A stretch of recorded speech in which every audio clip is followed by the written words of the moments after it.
राधे राधे, जय श्री कृष्णा।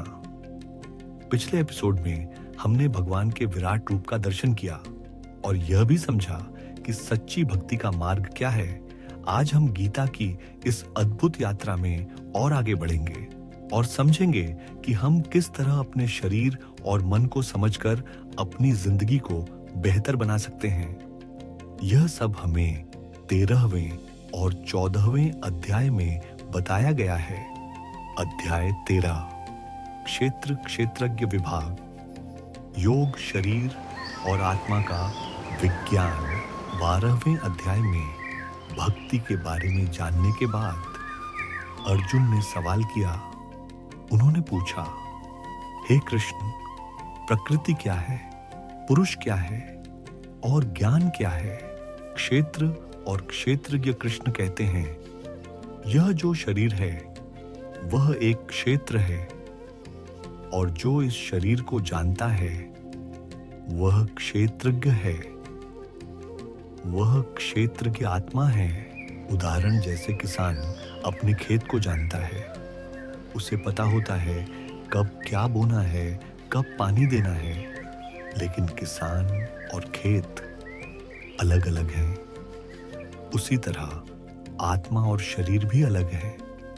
सीख, शरीर सिर्फ एक साधन है। परमात्मा सब शरीरों में आत्मा के रूप में है। सच्चा ज्ञान वही है जो शरीर और आत्मा का फर्क समझाए। आज के युवाओं के लिए आज हम शरीर और दिखावे पर बहुत ध्यान देते हैं। जिम, कपड़े, सोशल मीडिया सब करते हैं। यह गलत नहीं है, लेकिन अगर हम सिर्फ इसमें खो जाएं, तो आत्मा को भूल जाते हैं।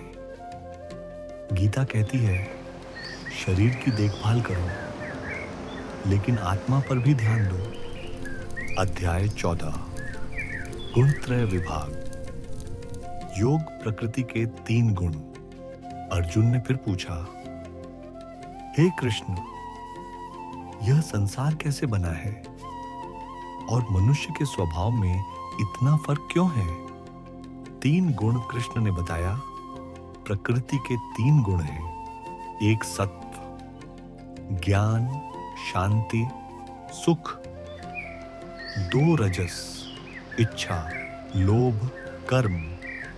3 तमस, आलस्य, अज्ञान, प्रमाद, प्रभाव।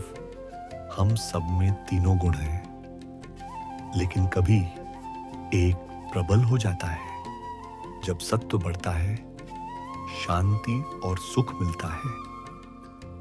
जब रजस बढ़ता है, बेचैनी और लोभ आता है। जब तमस बढ़ता है, आलस्य और अज्ञान छा जाता है। मुक्ति, कृष्ण कहते हैं, इन गुणों को समझो, इनसे लड़ो मत। जब आप पहचान लेते हैं कि कौन सा गुण आप पर हावी है, तो आप उस पर नियंत्रण कर सकते हैं। युवाओं के लिए संदेश गुस्सा आता है, रजस गुण, आलस आता है, तमस गुण, सत्व गुण बढ़ाओ, ध्यान करो, अच्छा भोजन करो, अच्छे लोगों के साथ रहो, खुद को पहचानो, तभी सुख और शांति मिलेगी। तो मेरे प्यारे दोस्तों, गीता का 13वां और 14वां अध्याय हमें सिखाता है कि हम शरीर नहीं, आत्मा हैं और हमारा स्वभाव प्रकृति के गुणों से नियंत्रित होता है। जब आप यह समझ जाते हैं, तो आप खुद ब खुद बेहतर इंसान बन जाते हैं। राधे राधे, जय श्री कृष्णा।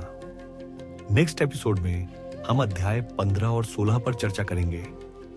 जीवन का वृक्ष क्या है और दैवीय व आसुरी गुण क्या हैं? हमारे साथ जुड़े रहिए। आस्थावाणी चैनल को सब्सक्राइब करें और बेल आइकॉन दबाना ना भूलें। जय श्री कृष्णा।